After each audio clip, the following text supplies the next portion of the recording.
भूत की कहानी औरत और लड़की की आत्मा। साल 1950 का यह एक चौंकाने वाला किस्सा रानी बाजार का है। यहाँ राम प्रकाश रहता था जिसकी बेटी को 5 साल की उम्र में कैंसर हो गया। कई डॉक्टरों को दिखाने और इलाज कराने पर भी उसमें किसी तरह का सुधार नज़र नहीं आया। होते होते एक रात कैंसर ने उसकी जान ले ली। उसी बच्ची की जान रात को करीब 1 बजे गई थी।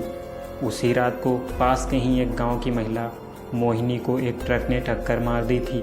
मोहिनी के परिवार वालों ने पूरी विधि के साथ उसे अंतिम विदाई दी। अब बच्ची के परिवार वाले उसे भी दफनाने के लिए जंगल की तरफ निकले और रास्ते से ही शुरू हुई ऐसी कहानी जिसे सुना आप दंग रह जाएंगे। कहानी को शुरू करने से पहले अगर आपने हमारे चैनल को अभी तक सब्सक्राइब नहीं किया है तो कर लीजिए, क्योंकि सारे भूत पिशाच आपको यहीं पे देखने को मिलेंगे।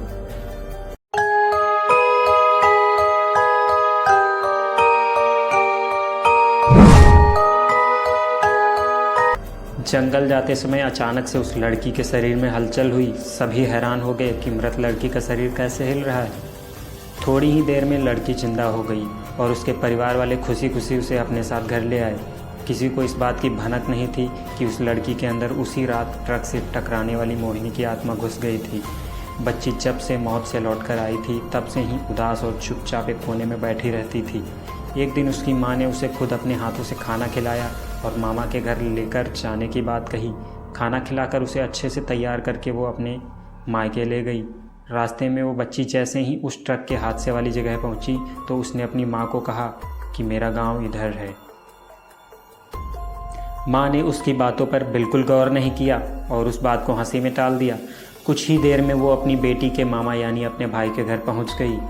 1-2 दिन बाद मामा जी के घर के आसपास ही बच्ची के अंदर घुसी मोहिनी को अपनी पड़ोसन सिमरन दिखी। उसने ज़ोर से उसे नाम से पुकारा। सिमरन ने पलट कर देखा तो एक छोटी बच्ची थी। उसे बड़ी हैरानी हुई कि इस लड़की को मेरा नाम कैसे पता है। तभी मोहिनी के अपने साथ बीती सारी बातें उसे बता दी। उसने कहा कि मेरे परिवार वालों ने मेरी मौत से ही पहले मुझे जला दिया था, इसलिए मेरी आत्मा भटक रही है।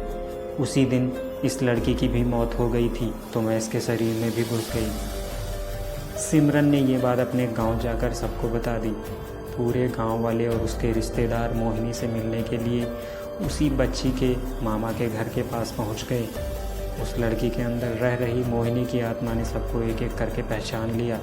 कुछ देर बाद बातें करने के बाद वो अपने परिवार वालों के साथ अपने घर चली गई। अब उस लड़की की माँ बच्ची को घर में ना देखकर परेशान थी। जब उसे पता चला कि वो कुछ लोगों के साथ दूसरे गांव गई है तो वो उसे बुलाने के लिए चली गई। अपने परिवार के साथ खुश मोहिनी ने वापस आने से मना कर दिया। पास के ही लोगों ने उसे समझाया कि तुम्हें दोनों परिवार के साथ रहना चाहिए, इससे सभी को खुशी मिलेगी। तुम किसी एक परिवार को दुखी नहीं कर सकती हो। इस बात को सुनने के बाद लड़की के शरीर में रह रही मोहिनी अपनी माँ के संग वापस आने के लिए राजी हो गई। अब वो दोनों परिवारों के साथ खुशी खुशी रहने लगी।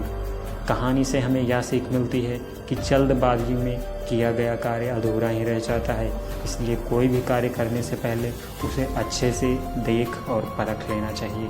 आज की कहानी में इतना ही। मिलते हैं किसी और कहानी में। Till then take care, bye bye.